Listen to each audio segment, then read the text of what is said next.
Allah berfirman dalam Al-Quran, wa kullan naqussu 'alaika min amba'ir rusul ma nuthabbitu bihi fu'adak. Hakikat perkumpulan kita di malam yang mulia ini adalah mendengar cerita Rasulullah. Kalau kita sudah mendengar cerita Rasulullah, Allah Subhanahu wa ta'ala berfirman bahwa cerita para nabi dan rasul intinya, manfaat dan faedahnya adalah tathbitul fuad, mengokohkan keimanan dan hati kita kepada Allah Subhanahu wa ta'ala. Maka itu setiap kali kita mendengar peristiwa Isra dan Mi'raj, perjalanan suci beliau baginda Muhammad, insya Allah akan menambah kecintaan kita kepada beliau dan keimanan kita pada beliau baginda Muhammad Sallallahu Alaihi Wasallam. Dari Masjidil Haram ke Masjidil Aqsa, satu Masjidil Haram yang arti haram di sini adalah hurmah. Hurmah itu adalah terhormat bulan Rajab, Ashuril Hurum. Hurum itu adalah jamaknya, hurmah itu adalah artinya terhormat. Maka itu Masjidil Haram ilal Masjidil Aqsa, sumiyal Aqsa li bu'dihi. Aqsa itu artinya jauh. Masjid jauh.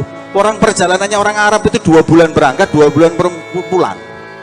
Makanya ketika Rasulullah menyampaikan barusan semalam Isra Mi'raj, gak percaya. 2 bulan berangkat, 2 bulan pulang. Perjalanan 4 bulan. Ini Rasulullah cuma berapa detik.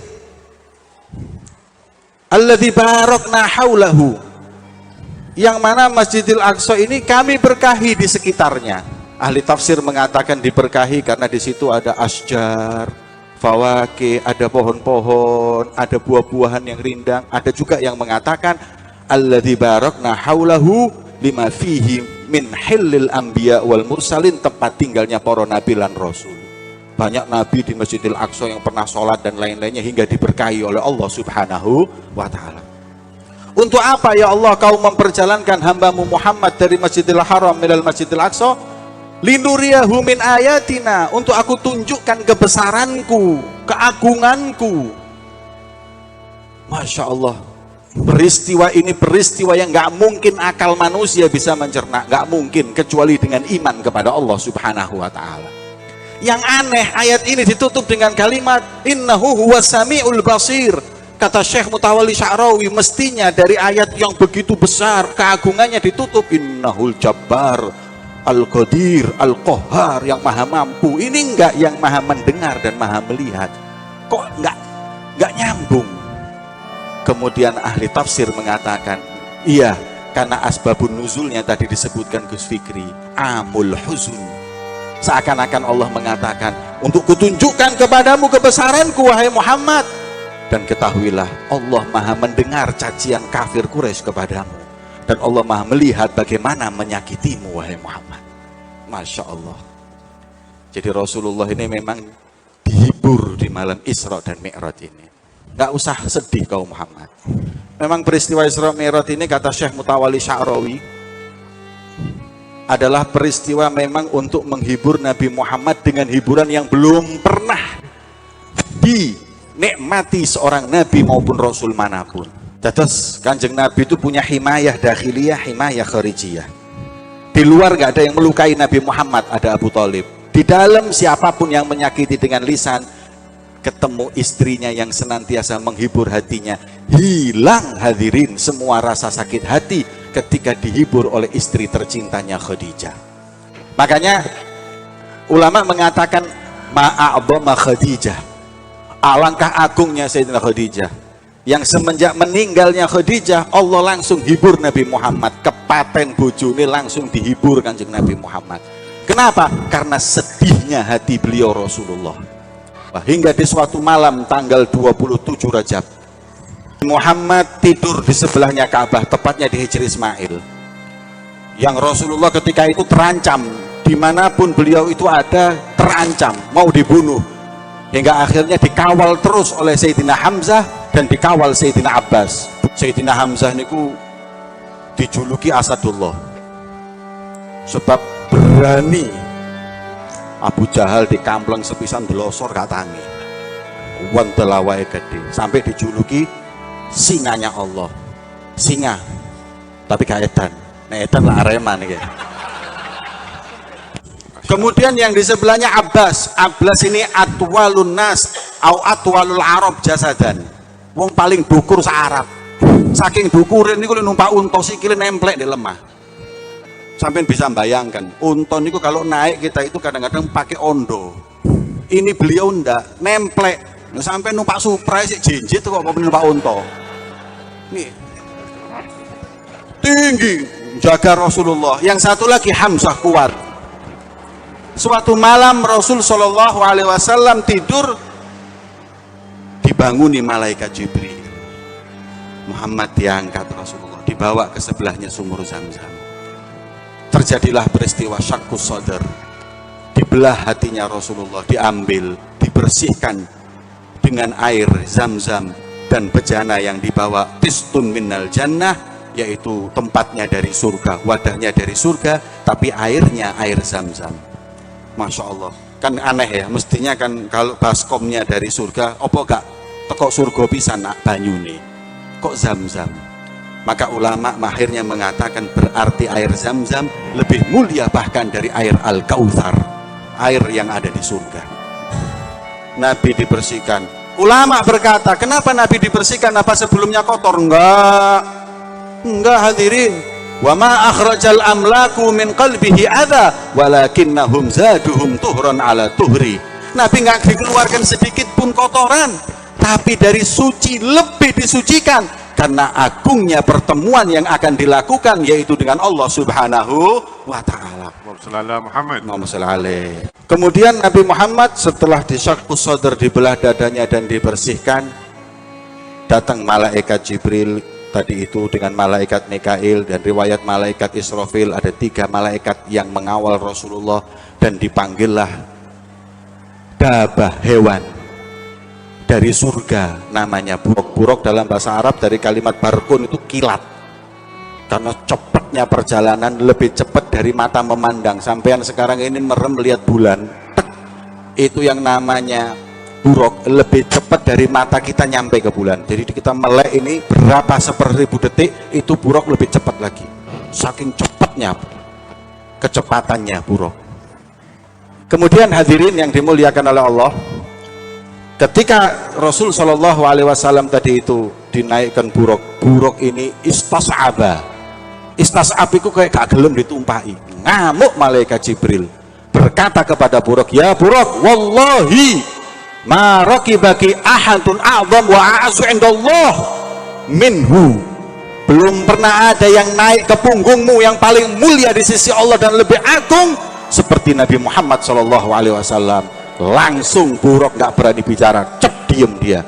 Naiklah baginda Muhammad Shallallahu Alaihi Wasallam. Masya Allah. Hadirin yang dimuliakan oleh Allah Subhanahu Wa Taala, setelah Nabi Shallallahu Alaihi Wasallam naik buruk, nah ini ki Rasulullah Shallallahu Alaihi Wasallam diperintahkan oleh malaikat Jibril untuk sholat di 4 tempat.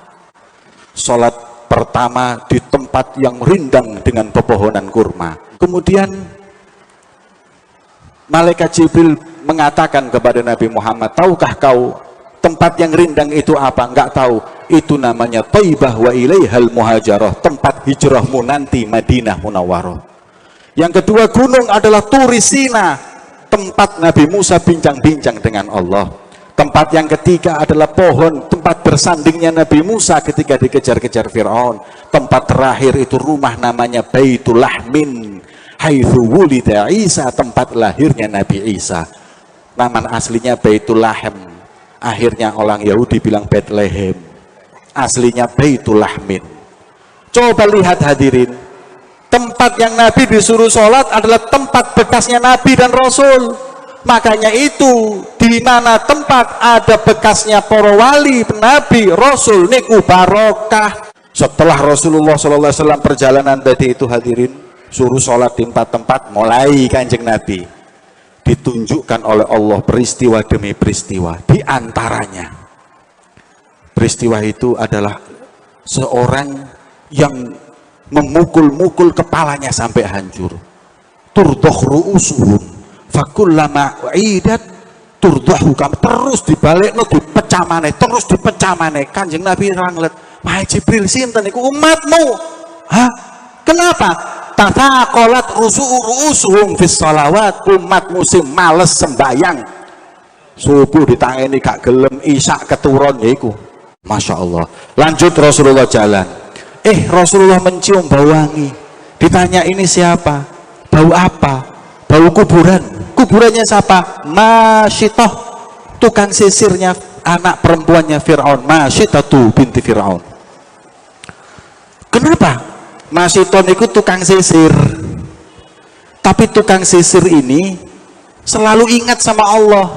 Ketika nyisiri rambutnya Fir'aun, sisirnya ini jatuh, kaget, nyebut namanya Gusti Allah dalam riwayat Bismillah, sebagaimana yang ditulis Syekh Saleh Ja'fari, Bismillah. Tapi Syed Muhammad Maliki mengatakan Bismillah wa ta'isa Fir'aun, Bismillah dan celaka Fir'aun. Kaget anaknya, tuh awalaki Rabbun ghairu abi, kau punya Tuhan selain ayahku? Rabbi wa Rabbuki wa Rabbu abiki Allah. Tak sampai no bapakku, sampai no, disampai no, dipanggil oleh Fir'aun. Betul apa yang dikatakan anakku? Betul. Langsung pengawal, ambilkan wajan, penuhi dengan minyak, ayo tak goreng wong-wongnya. Panggil suami dan anaknya, Masyitoh, aku goreng satu persatu keluargamu. Rabbi wa Rabbukillah, Tuhanku Tuhanmu Allah. Suaminya digoreng, anaknya masukkan pengawal, wah anaknya digoreng di depannya. Bayang no, anak sampai loro panas lu gak bisa turu, niki digoreng di depan ibunya. Terakhir anak bayi yang masih 2 bulan, ambil anaknya, masukkan sekalian. Mulai goncang hati Masyitoh, ya Allah, bojo digoreng ngono sih gak popo, rabi maneh mungkin ya sing golek sik iso. Anak ya wis umur 15 wis ngrasakno donya, tapi ki arek cilik umur 2 wulan digoreng, ya Allah. Wis aku tak ngomong ae, aku nyembah sampean, tapi hakikatku aku menyembah Allah, aku tak goro ae wis. Kok subhanallah, Allah subhanahu wa ta'ala menunjukkan kebesarannya. Anak tadi langsung ngomong kepada ibunya, ya ummi qa'id la tataqa'asi fa innaki 'alal haq. Ibuku yang tabah, yang tenang, kau ada pada kebenaran, jangan takut. Lihat anaknya 2 bulan ngomong kaget, langsung diberikan anaknya, gorengan pisan, goreng pisan. Terakhir kamu, aku goreng, monggo, permintaanmu apa? Kubur aku satu keluarga di satu kuburan. Siap. Digoreng hadirin, sak keluarga mati kabeh, kemudian dikubur. Masya Allah, bojo digoreng, anak digoreng, gak gelem murtad. Masyitoh mengajarkan kepada kita bagaimana berpegangan dengan agama Allah. Kemudian yang selanjutnya hadirin, Rasulullah jalan lagi.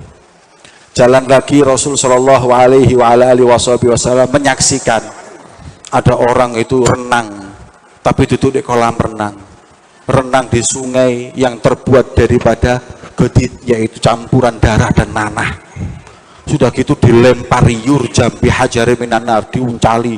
Siapa ini? Akil riba. Ini orang-orang yang suka manakno duit. Riba niku haram. Riba niku sampai nyile 1 juta, balik no 1.200.000. Iku zaman sakniki rentenir nyoto hadirin.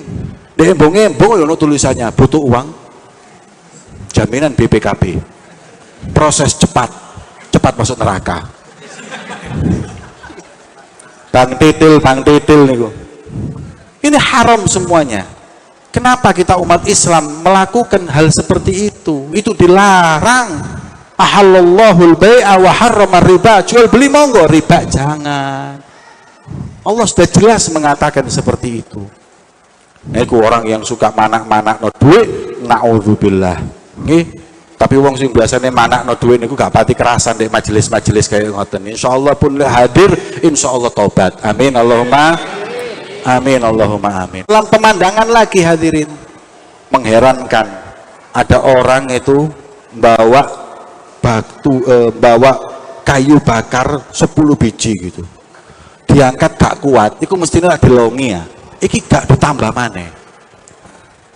Gak bodoh hadirin, mestinya sampai mau membawa sesuatu yang berat gak mampu kan dikurangi, ini mboten ditambah, Ditambah tidak bisa tambah lagi. Rasulullah lihat heran, ini sapa Kanjeng wahai Jibril? Katanya malaikat, umatmu. Loh kenapa? Umatmu sing amanat kecil nggak bisa minta amanat yang besar. Jadi camat gak sanggup pengen jadi ibu wali kota. Jadi bupati gak sanggup pengen jadi gubernur. Jadi gubernur gak sanggup, terus gila jabatan, tidak mampu, terus ingin. Nah itu umatmu yang mereka gila atas jabatan. Na'udzubillah min. Rasulullah jalan lagi, lihat lagi pemandangan, terus gak mandek. Ini ceritanya lumayan boyok, ini lumayan mulai pegel loh hadirin. Akhirnya saya putus sudah, langsung Rasul Shallallahu Alaihi Wasallam menuju ke Masjidil Aqsa, sholat Rasulullah. Ketika sholat kaget Kanjeng Nabi, Allah perintahkan semua malaikatnya turun, semua Nabi dan Rasul turun. Kanjeng Nabi kepanggil Nabi Adam, Kanjeng Nabi kepanggil Nabi Musa, kepanggil Nabi Isa. Ya Allah kaget. Kemudian ketika waktunya sholatnya sholat Nabi Ibrahim waktu itu, malaikat Jibril berkata, wahai Muhammad, taqaddam, maju kau Muhammad, kau imam. Gak enak, bapakku Adam, bapakku Ibrahim, mbahku Ibrahim, Ismail mbahku, Nabi Adam mbahku, mosok kula imam. Katanya perintah dari Allah, kau adalah imam segenap para nabi dan rasul. Selesai, berangkatlah Mi'raj. Niki dawa, setiap wa ma min sama'in wala jaha illa wa badara ahluha bitarhib. Langit 1, langit 2, para nabi menyambut baginda Muhammad sampai ke langit yang ke-7 dan sampai Sidratul Muntaha. Sebelum Sidratul Muntaha disebutkan oleh Sayyid Muhammad bin Alwi al-Maliki, Rasulullah ketika sudah melewati langit sampai di Sidratul Muntaha, kelihatan ada orang yang mughayyabun tahtal arsy, mendapatkan naungan di bawah arsy-Nya Allah. Nabi tanya, wahai Jibril, ahaula'il malaika ahaula'in nabi? Bukan, Rasul, bukan, malaikat, bukan. Siapa? Umatmu. Hah? Umatmu, nggih. Apa amalannya? Amalannya umatmu 3. Sing pertama, lisanuhu raddubun li dzikrillah. Umatmu sing penggaweane niku zikiran. Kemudian yang kedua, wa rajulun qalbuhu mu'allaqun bil masajid. Wong sing atine senantiasa tergantung dengan masjid. Keluar dari masjid pikirannya, kapan aku balik nang kene? Kapan saya kembali ke sini? Itu namanya mu'allaqun bil masjid. Iku wong mukmin.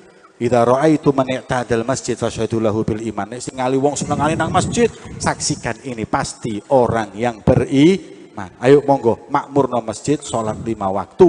Kalian mendapat kedudukan yang tinggi di bawah Sidratul Muntaha. Yang terakhir, umatmu alladzi lam yastasibba walidai. Umatmu sing gak tau njaluk kepengin wong tuwane niku dilokno. Loh. Malaikat ono wong sing njaluk wong tuwane dilokno. Ono. Sapa? Sing ngelokno wong tuwane wong. Iku mancing anak wong iku ngelokno wong tuane. Jangan pernah kita itu menjelekkan orang tuanya orang. Nanti orang tua kita dihina, kita yang minta. Jangan juga pernah menghina agama orang. Nanti mereka menghina agama kita. Jangan menghina Tuhannya orang. Nanti mereka menghina Tuhan kita. La tasubbu katanya Allah. Jangan kau sampai mencaci. Makanya jangan dibiasakan mencaci mulut ini hadirin. Ma bu'itsu la'anan wala sababan kata Rasulullah. Kita boleh berbeda pendapat tapi mencaci enggak. Jangan biasakan lusan ini. Mencaci fulan, mencaci falan dan lain-lain. La haula wala quwata. Rasul mengatakan aku enggak diutus sebagai pencaci pelaknat. Aku diutus sebagai rahmatan untuk alam semesta. Kemudian naik Rasulullah, ketika naik wa ma minna illallahu maqaman ma'lum, Nabi ketika naik monggo. Loh sampean gak tepak berangkat bareng kudu mulai bareng. Sampai di sini jangan tinggalkan saya kata Rasulullah. Rasulullah ini setia kawan. Ojo, ayo, oh enggak. Laudanau tulah taroktu, kalau aku mendekat kobong aku. Ya wis, kalau gitu berangkat kau sendiri wahai Muhammad, berangkat. Nabi Muhammad naik ke Sidratul Muntaha, sak sandali munggah. Padahal Nabi Musa pas mau ketemu Allah di Turisina apa katanya? Fakhla'na alaik fa innaka bil wadil muqaddasi tuwa. Alhamdulillah. 1 jam lebih, 1 jam setengah lebih. Habib memberikan ilmu kepada kita, mudah-mudahan barokah manfaat. Insya Allah akan berlanjut ke pertemuan-pertemuan berikutnya. Mohon maaf Habib, jangan bosan, kita akan mungkin ngeriwui penjenengan lagi untuk datang lagi ke Jember memberikan pencerahan kepada kita semua. Bapak Ibu, kesimpulan tema kita adalah mengisrokkan diri, memi'rajkan hati. Bagaimana caranya? Ternyata cuma satu. Bagaimana kita mengisrokkan diri, memi'rajkan hati? Sholatlah berjamaah.